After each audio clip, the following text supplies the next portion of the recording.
Welcome friends. मैं आज आप सभी लोग को आव्यूह के प्रकार के बारे में बताते हैं। आव्यूह का प्रकार इंग्लिश होता है काइंड्स ऑफ मैट्रिक्स, हिंदी होता है आव्यूह के प्रकार। देखिए, आव्यूह के प्रकार में हम सबसे पहला बताने के लिए जा रहे हैं वर्ग आव्यूह। अंग्रेजी होता है स्क्वायर मैट्रिक्स। वर्ग आव्यूह स्क्वायर मैट्रिक्स कहता है वैसा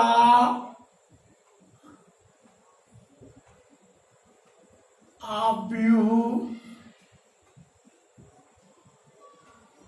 जिसके रो तथा कॉलम की संख्या आपस में बराबर हो उसे वर्ग आव्यूह कहते हैं। कहता है रो और कॉलम की संख्या आपस में बराबर हो उसे वर्ग आव्यूह कहा जाता है। इट मीन्स जितना रो हो उतना ही कॉलम होनी चाहिए। इस प्रकार के आव्यूह को वर्ग आव्यूह कहा जाता है। तो फॉर एग्जाम्पल के लिए आइए 1 2 3 4। यहाँ पर ध्यान दीजिए, दो रो है, कॉलम कितने हैं? दो कॉलम है। इसका यदि ऑर्डर पूछा जाए ये 2 गुणे 2 ऑर्डर का है, तो इसे हम लोग कौन आव्यूह बोलेंगे? वर्ग आव्यूह। इसे और आइए 1 2 3 5 6 7 6 9 11। यहां पर ध्यान दें, कितने रो कितने कॉलम है? 3 रो 3 कॉलम। इसे हम बोलेंगे 3 गुने 3 ऑर्डर। इसे बोला जाता है वर्ग आव्यूह। देखिए, 2 गुने 2 ऑर्डर को आप सिर्फ 2 ऑर्डर बोल सकते हैं और 3 गुने 3 ऑर्डर को आप सिर्फ 3 ऑर्डर ही बोल सकते हैं। इसे कहा जाता है वर्ग आव्यूह। तो जिसके रो और कॉलम की संख्या समान हो उसे कहा जाता है वर्ग आव्यूह। आइए हम दूसरा नंबर में आते हैं। वर्ग आव्यूह के बाद होता है क्षैतिज उदग्र आव्यूह। वर्टिकल मैट्रिक्स, हिंदी होता है उदग्र आव्यूह। कहता है कि वैसा आव्यूह जिसके रो की संख्या कॉलम की संख्या से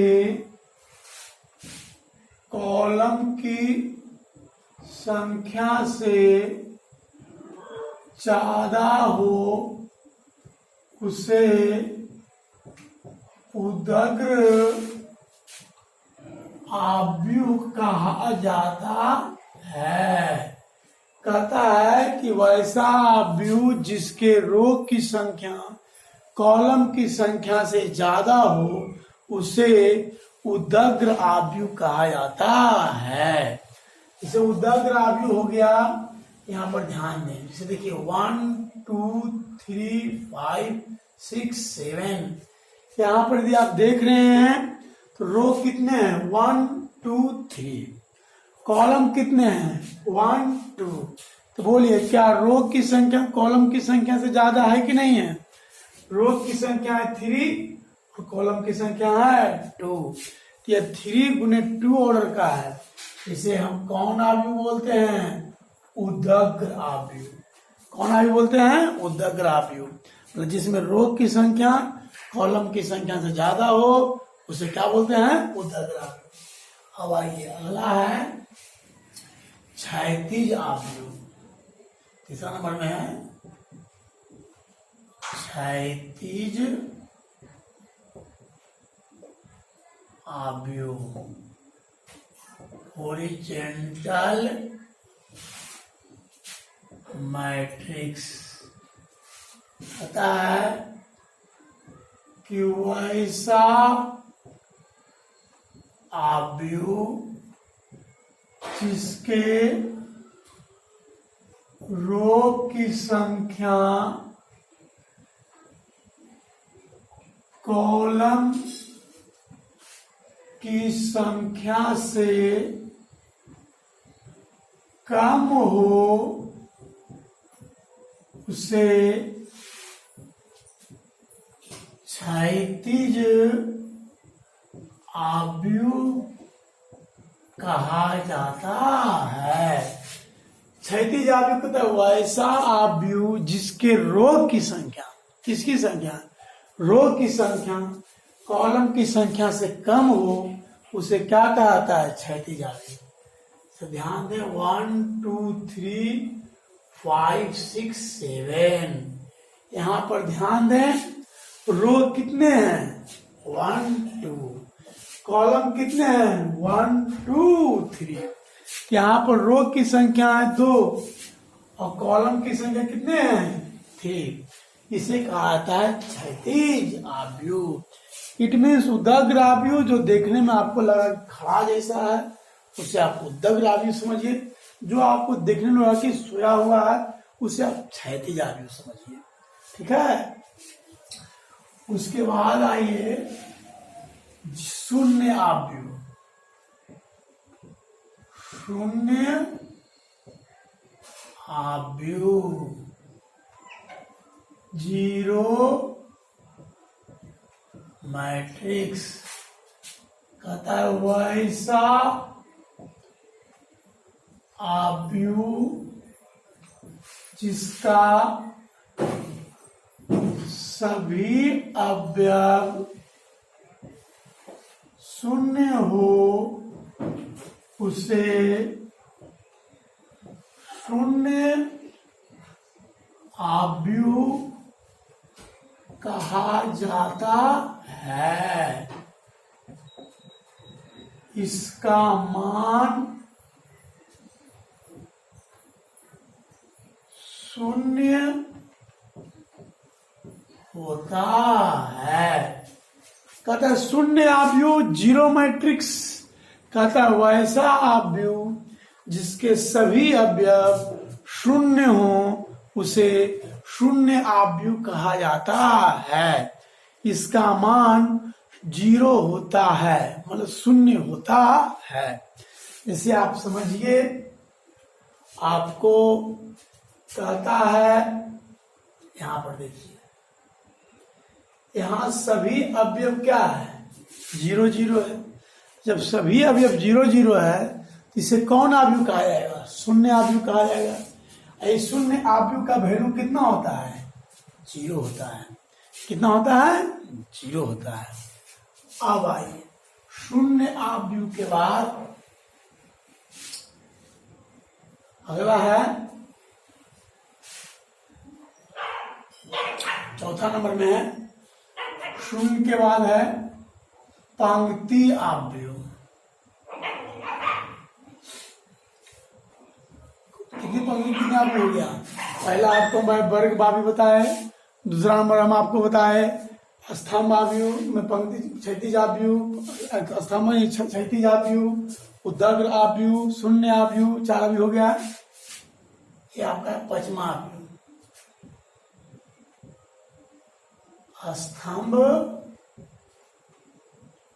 आव्यूह अंग्रेजी होता है कॉलम मैट्रिक्स। स्तंभ आव्यूह होता है अंग्रेजी कॉलम मैट्रिक्स। क्या होता है कॉलम मैट्रिक्स। कहता वैसा आव्यूह जिसमें सिर्फ एक स्तंभ हो उसे स्तंभ आव्यूह कहा जाता है। देखिए स्तंभ आव्यूह में क्या होता है कि एक स्तंभ होना चाहिए। कितने स्तंभ होना चाहिए? एक। मतलब एक कॉलम होना चाहिए और आपका रो कितनो है उससे हमको कोई लेना देना नहीं है। ये देखिए सर, यहाँ पर देखिए, यहाँ पर बोलिए कितने स्तंभ है? एक स्तंभ है। स्तंभ कितने हैं? एक। यहाँ पर मतलब एक कॉलम है और रो कितना है? 1 2 3। तो कॉलम तो आपका एक है और रो कितना है? 3 है। तो रो की संख्या से हमको मतलब नहीं है, इसमें कॉलम एगो होना चाहिए। इसे कौन आव्यूह कहा जाता है? स्तंभ आव्यूह। ये आपका है 3 गुने 1 ऑर्डर का। कितना है? आप देखिए जैसे 2, यहाँ सिर्फ 2 लिखा हुआ है। इसमें देखिए जब स्तंभ के बारे में आपको पूछा जा रहा है, इसमें कितने स्तंभ है? सिर्फ एक स्तंभ है। आप मतलब एक कॉलम है। आपका रो कितना है? रो भी एक है। तो वो रो से मतलब नहीं है, रो इसमें केयूर एवरे दूर तीन से मतलब नहीं है, कॉलम एक होना चाहिए। इसे कहा था स्तंभ आव्यूह। क्या कहा था? स्तंभ आव्यूह। अब आइए स्तंभ आव्यूह के बाद है पंक्ति आव्यूह। पंक्ति आव्यूह अंग्रेजी होता है रो मैट्रिक्स। कहता है कि वैसा आव्यूह जिसमें सिर्फ एक ही पंक्ति हो उसे पंक्ति आव्यूह कहा जाता है।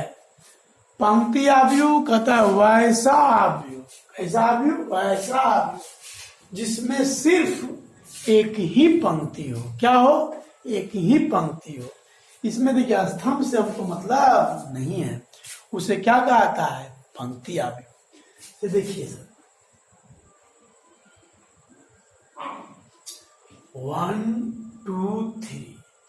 देखिए पंक्ति इसमें कितने हैं? एक पंक्ति है। स्तंभ इसमें कितना है? स्तंभ इसमें दिया हुआ नहीं, मैं समय आपको 1 2 3 3 स्तंभ है। पंक्ति कितने हैं? एक पंक्ति है। मतलब पंक्ति आव्यूह में हमें सिर्फ पंक्ति की संख्या से मतलब है, स्तंभ की संख्या से तो मतलब नहीं है। अब देखिए विकर्ण आव्यूह।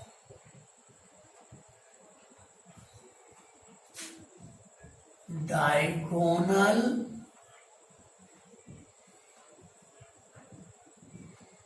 मैट्रिक्स कहता है कि वैसा वर्ग आव्यूह जिसके मुख्य विकर्ण के अतिरिक्त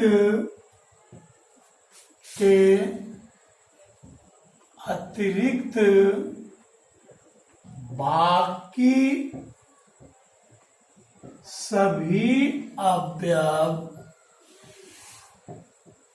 शून्य हो तो उसे विकर्ण आव्यूह कहा जाता है। कहता है कि जिसके मुख्य विकर्ण के अतिरिक्त, किसके अतिरिक्त? जिसके मुख्य विकर्ण के अतिरिक्त बाकी सभी अवयव शून्य हो उसे विकर्ण आव्यूह कहा था। देखिए विकर्ण आव्यूह बोला गया कि वैसा वर्ग आव्यूह। कौन आव्यूह? वर्ग आव्यूह।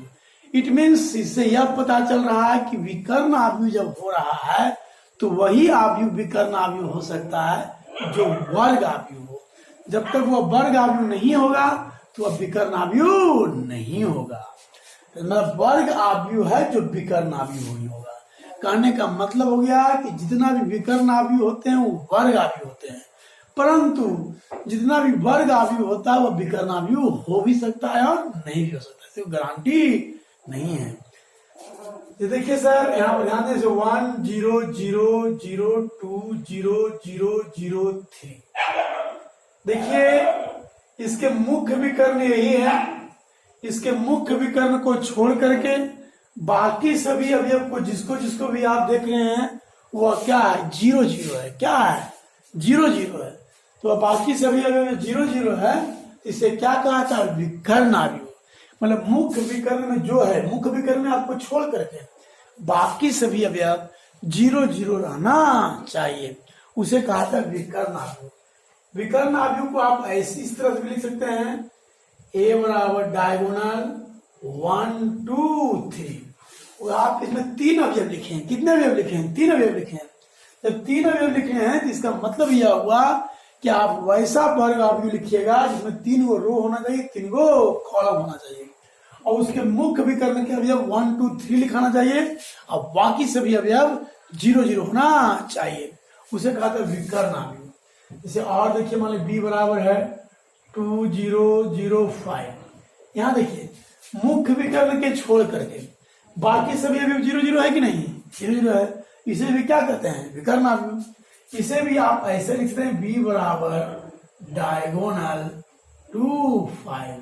यहाँ देखिए 2 अवयव लिखे हैं, इसका मतलब हो गया कि जब विकर्ण अवयव लिखिएगा तो 2 रो 2 कॉलम के लिखिएगा। ऐसे मुख्य विकर्ण के अवयव 2 और 5 हो गए, बाकी सब अवयव क्या होगा, 0 0।